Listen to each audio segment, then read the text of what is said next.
Hello and welcome to the DFS underscore PhD show for today, the 9th of December. Remember, you're good enough, you're strong enough, and gosh darn it, someone's got to win that money.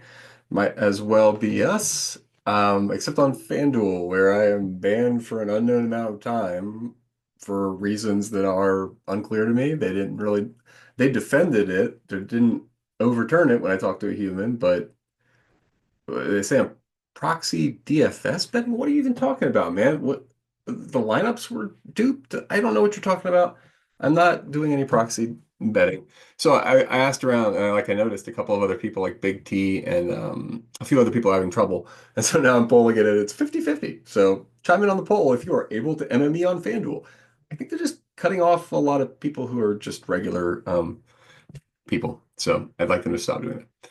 I also have a little bit of a best ball recap up, but the recap is I did real bad at best ball. I had some real bad ideas. I was like, why don't I just play too few tight ends? And honestly, that might win me the puppy three because I just have been riding George Kittle all year, but it's not a good strategy, and I should learn that for next year. I got bailed out last year by doing crazy wide receiver three stuff with Puka, but this year did not have the same luck. Gotta spread my net a little wider. Had way too much like Malachi Corley and stuff. All right, so on to today's slate. We're only gonna do NFL because it's just way better competition than the NBA one today. I'm gonna take a shot. Like I like the NBA.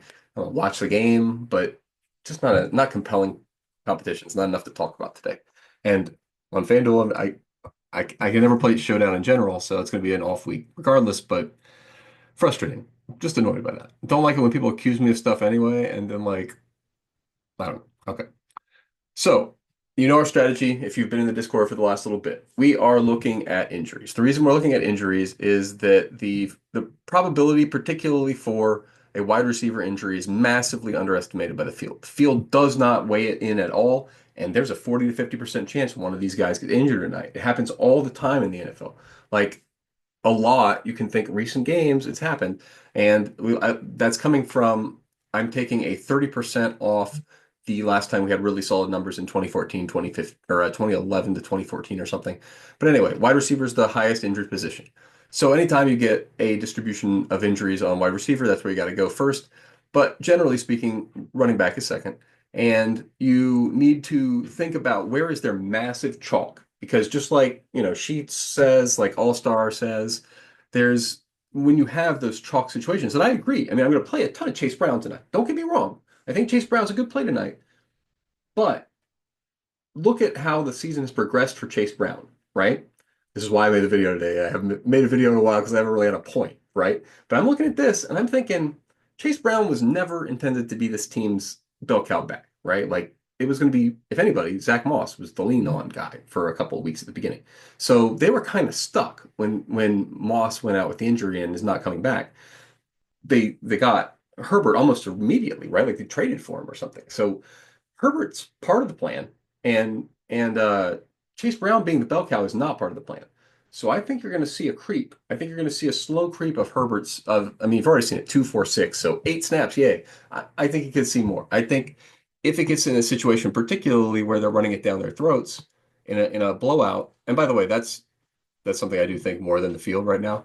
The line is moving against the Cowboys, and I don't understand why it's close. I mean, for me, Cooper Rush is not a competitive quarterback. We're going to see my comp for the game is the 2 weeks ago game, not or 3 weeks ago, whenever they played Houston and got absolutely dog walked.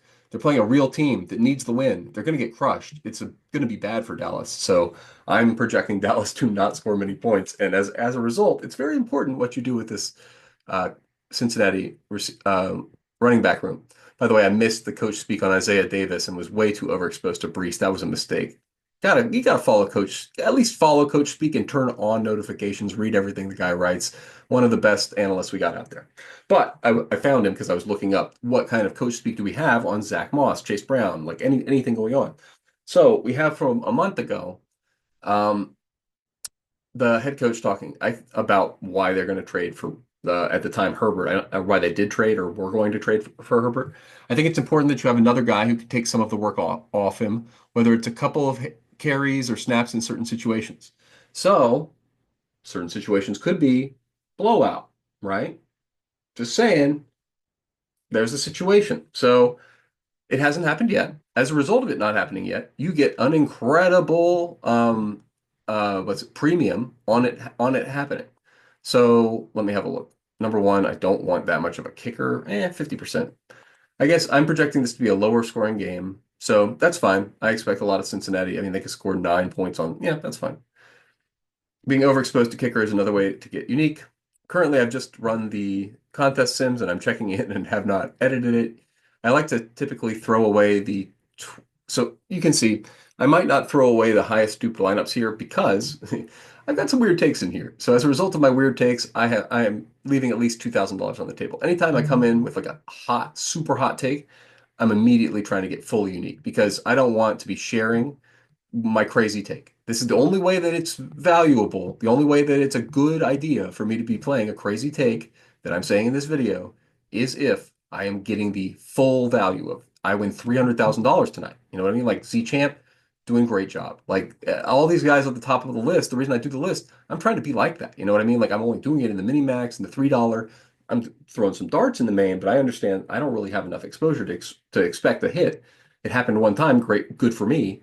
But like, I know my rate's going to be like what 1/20th the guys who have 20 times the volume. It should be a little better, honestly, because you'll get diminishing returns. But regardless, what are my weird things? I said I got some weird things. Oh, I should just keep going down the list. I got a canned. Anytime I get a good canned rant for you, I want to give you the whole canned rant. So canned rant ends with we are going to have more of Herbert than the field because I think we're going to see more Herbert. Then also, I watched the game last week and Mingo was playing above Turpin. We're currently projecting Turpin above Mingo based on total snaps on the year, or I don't know. Like, I don't know what it's based on. Because every single week they played together, Mingo has played more snaps than Turpin. And you know the guy, like Cavante Turpin is fast. He's the fast guy. He's not the wide receiver. He's the guy you're gonna, oh look, he's running really fast, and we fake it to him, or we throw it to him, and he goes 2 yards. It's not, yeah, he gets like 1 point, he's gonna have a terrible A dot because he's always getting these little jet sweeps. And maybe one time he catches the bomb, and if he doesn't catch the bomb, you're completely dead. And that's how you got to feel about Turpin.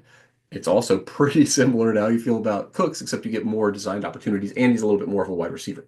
I just saw him smash in The Sims. I got to parse the two characters apart. Obviously, Brooks is not above Cooks. That's what I'm saying. Like, this is not quite the right order of things. But in even the Saber Sim part of things, you have Mingo being down here at the bottom. Mingo played 34% of snaps last week. He played more than Brooks. He played more than Turpin.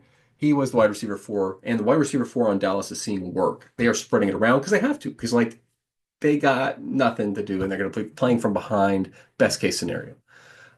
So they're getting 5 guys a week involved, sometimes 6. So leave them all. Like those are, and the field is gravitating around the ones that are like obvious, and that's weird.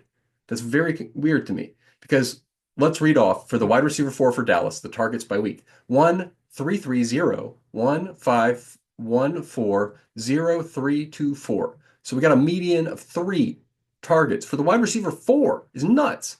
So anyway, you need to have more Mingo and more Brooks because the wide receiver five is seeing 2 targets. It's an insanely high number of targets for a wide receiver five on a team. You know what I mean? And right, did I even finish doing that? I don't think I even finished that thought when I was doing this a few minutes ago.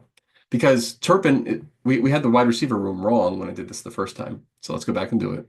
Dallas, wide receiver room. I've started doing it by room as a kind of like a way to like doing positions in basketball, just a good way to have things. Okay, so what did I wind up doing here? Right. Mingo, right.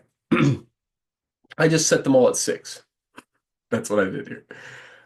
Could I maybe make Turpin the least at 5 and make, Brooks is also should be down there. Brooks is even lower. Brooks should be at 4. Turpin, and then Cooks obviously looks great, but he's really been getting a lot of targets for the amount of routes he's running. So he's running a bit hot and is overpriced.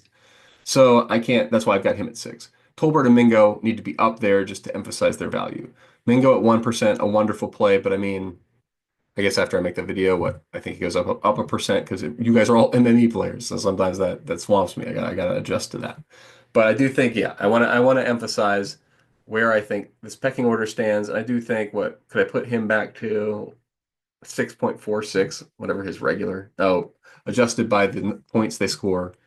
Yeah, I'll leave him at 6 because I just don't have a preference between Mingo, Tolbert, and Hooks. And I don't think I've been trying to weigh injuries as well, as you guys know, and there's not one clear beneficiary here to the injuries. But I will say, when you play injuries, um, number one, you got to recognize you're probably going to lose, right? You're mostly playing for the baseline case. That's why I just talked about the wide receiver 4 and 5. But the wide receiver 4 and 5 here, in the case of, I'm actually, I guess this is 5 and 6.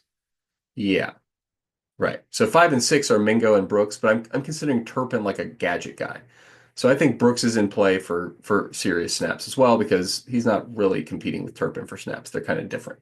Anyway, so I think it's going to be a 6 wide receiver week. I think they're all going to get targets, and I don't know who's going to get them. So that's why I wound up where I wound up.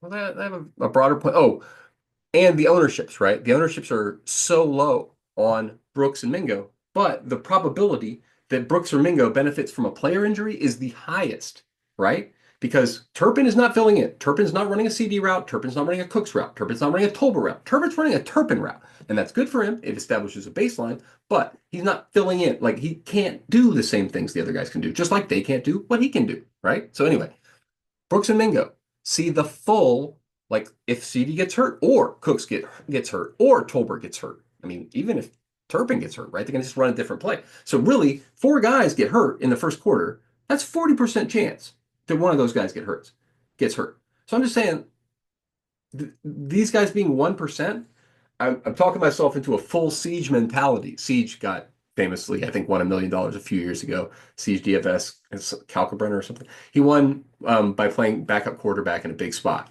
and the quarterback got hurt. Now that's the lowest probability injury, which I think maybe held back all of DFS because rather than thinking, "Whoa, this guy's onto something," he like built around the thing that happened in a way that you can't sim, right? People aren't simming injuries right, or I mean at least if we take this ownership, we know they're not simming injuries correctly because injuries should be more likely. And in the case of injuries, you should see more Mingo and Brooks because they are really cheap. So anyway, that's why I have them all flat, is because in the case of an injury, they all are about the same to me. And the probability of an injury is pretty high. So I'm going to cap it at 40% because that's the probability of an injury. But I'm going to get a ton. I expect a ton of Mingo and a ton of Brooks exposure in these lineups. And that's not an accident. And I'm not going to limit it because it's definitely my stand today. That's how I'm getting different. I'm not going to have to limit dupes for sure, right? Because my lineups are all going to be absolutely nuts. They're all going to be insane. I don't recommend that you do this, honestly. I mean, you can do it if you want. I expect to lose all this money, right? Like whatever, I don't know, $100 I put on NFL today. The reason I'm doing it is I want to win $300,000 so I can have like a house, an extra house or whatever. Like I'm not, I don't need this money. If you need this money, don't play this way. Honestly, don't gamble. You know what I mean? Like it's not the thing to do. You should put your money in like bonds or something. I don't know exactly what to do. That's kind of why I do this. Is that I don't really know how to do good with money otherwise. I mean, I used to with options and stuff, but now they've added a lot of friction because they saw poor people were making money. And I won't get into my political talk, but there's a reason that Robinhood is no longer acting like Robinhood. Okay. Doop, doop, doop. Yeah, none of this is a surprise. Love all this. I mean, when I say that, I mean, max on Brooks was supposed to be 40%. And really, for him, it's a little bit more of a sliver because they're going to go to the other guys first. But yeah, you don't need to get too cute. Herbert's as cute as I'm getting at captain. I left some other guys in because there are other values that I prefer.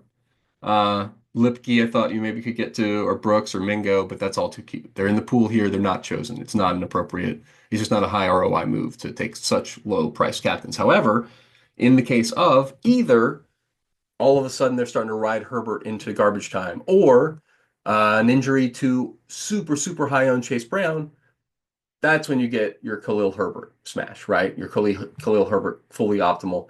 So what did we say? RB injuries were a little lower. So let's ballpark them at 30% for the game, maybe 25%. So every 4 games, the RB gets a little dinged up, has to come out. So then How often is it in the first half? 12%. How often in the first quarter? 6%. So probably 10% chance it's a significant enough injury that Khalil gets massive work on the ground, like game altering work. So 10% chance, ding dong, limit that to 10. And then he's going to, in other cases, in another 10% beyond that, it would be second half, and those would be Khalil optimal in the second half. So 10%. Okay, happy with that. And that was just from injury. So then I was thinking there was a chance that he's getting more designed rushes. So I want more than 10. I want probably up to 30% because I think there's a decent chance that Khalil Herbert is seeing designed attempts and is just being worked into this offense more generally. Okay, cool. Does that affect captain? No, because the it's only the injury cases where he becomes the max captain. It's not the he's getting worked into 12 or 14 snaps. That's not going to make him a max captain. All right. You see, my projection is 12. I don't really expect Khalil Herbert to get 12. Make sure, and this is why, by the way, I've been thinking about it. I might start doing it. When you save it, I've been doing unique rank by ROI. You can do unique random. Like if you're like me and you kind of spread across a bunch of different, like I do the three, I do a couple, and it has to have a $10,000 up top so that I can get winner's circle for NFL, but I'll do whatever competition has $10 or 10K up top or better. So a lot of the three, a lot of the main, and that's it. So, but I don't really want all my highest ROI lineups to be in the main because that's going to mean we're going to slam a couple of these weird moves, right? And like they're going to be super correlated. So that's why people like who introduce a lot of rules like I do not do unique rank, they do unique random because then instead of it's a way to still you're getting your wild ideas in there, but they're not rank ordering by your wildest, right? Because I don't want my rank ordered by wildest idea. I want, an assortment of my ideas. This is me thinking about how recently I would have binged a higher dollar competition if I had this rule more often, but you know, I don't know if I win overall more often. I just think the high dollar one more often. So, but you've heard that is my motivation. Thus, it's rational for me.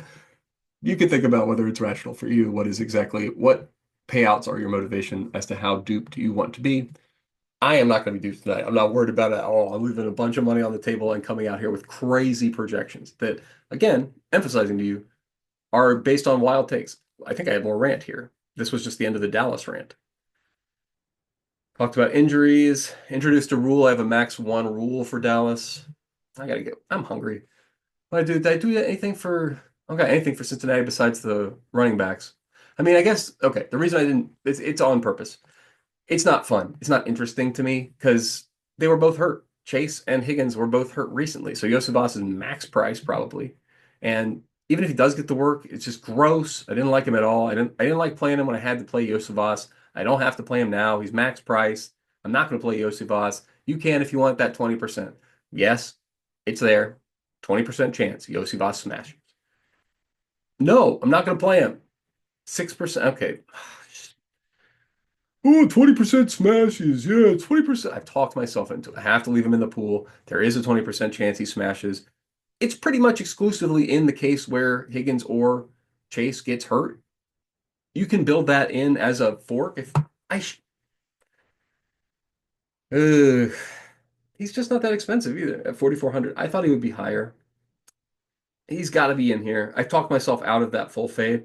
Honestly, I'm talking myself into a little bit more because I need to have the injury exposure because I believe in that. I mean, like that's not made up. And these are two guys, they got no motivation, right? I mean, are they eliminated? Bengals, playoffs.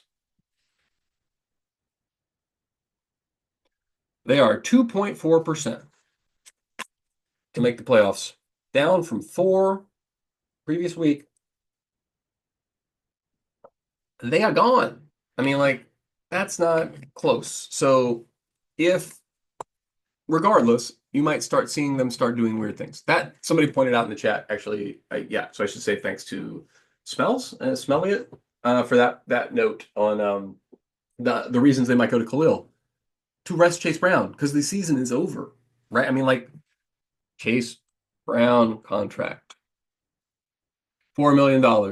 Who's the other guy I was just talking about? Contract. Contract analysis, not really my thing, I should say. It's not great at it. Khalil Herbert contract.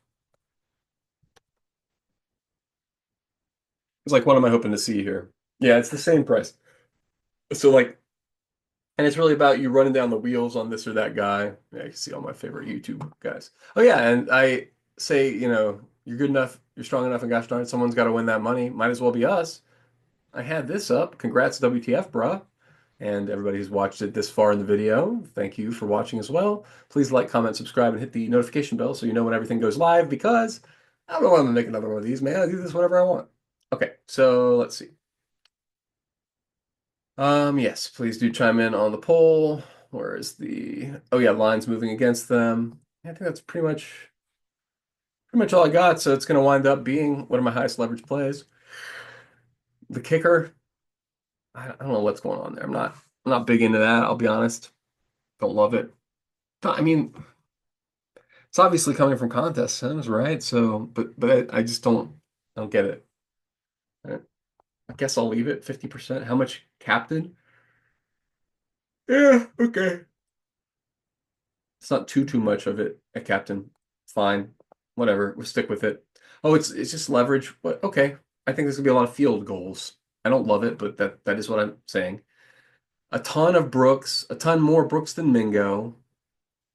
Yeah, I don't love that. That's a bit heavy on Brooks, and he's at the bottom of the pyramid, right? So this was the thing I started doing mentally, but never finished, which is to say that it's kind of 2020 because you really need the first injury to happen for and then the first guy fills in, and then the second injury happens and the second guy fills in, right? So it's kind of you should limit both of them to 20 for Herbert and Mingo.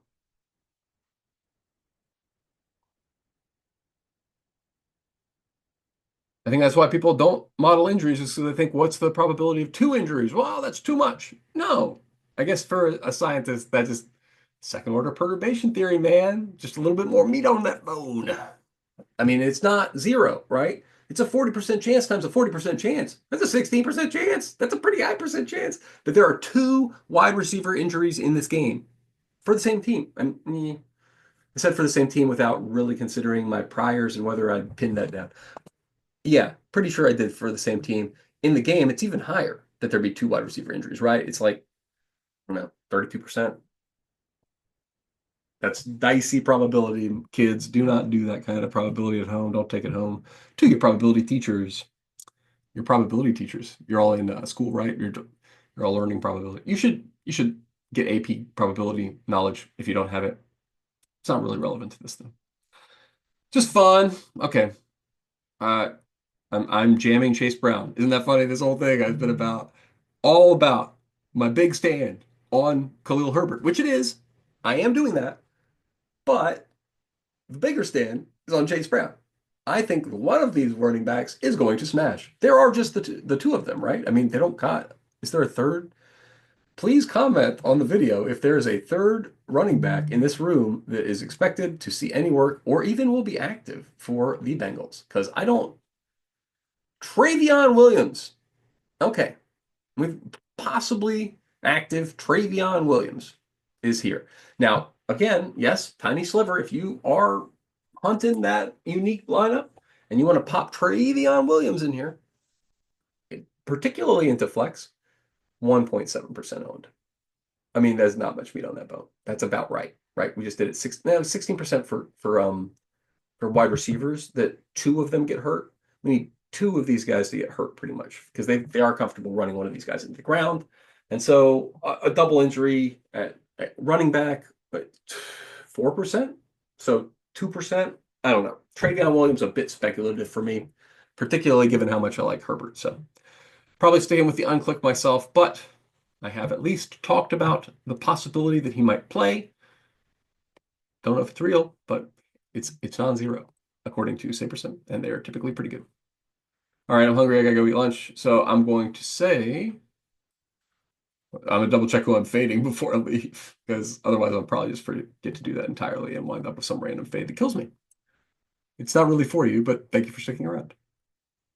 All right, we are fading Chase Brown in the flex. Love it. I have him a ton in the captain. You just heard me talk about it. I think if he gets there in Smashdown.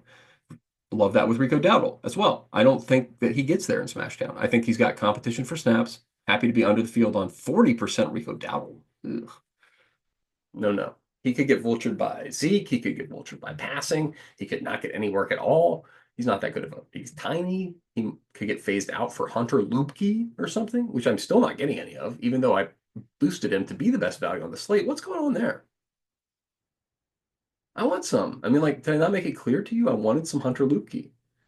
I think Lipke, I think I'm supposed to say Lipke, whatever it is, he's out there a ton. He's running routes. He hasn't fallen into the end zone yet. He's also the fullback who would get the fullback vulture dive. I mean, of Zeke, true, but I mean, they, I want some Lipke. I don't want zero Lipke this week. That's absurd. A minimum 5% Lipke. I'm definitely matching the field. Kind of want it to be over the field. Anyway, okay, so this is why we check the fades. I had specifically not wanted that. But I don't care about any of these other fades.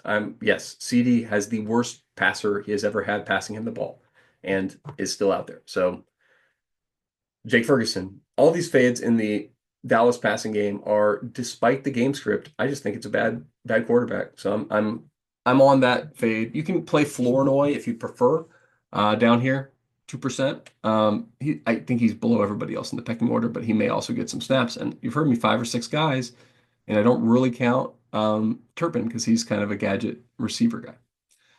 But that does bring us to the conclusion of our fades. So I will end the show by saying you are good enough, you're strong enough.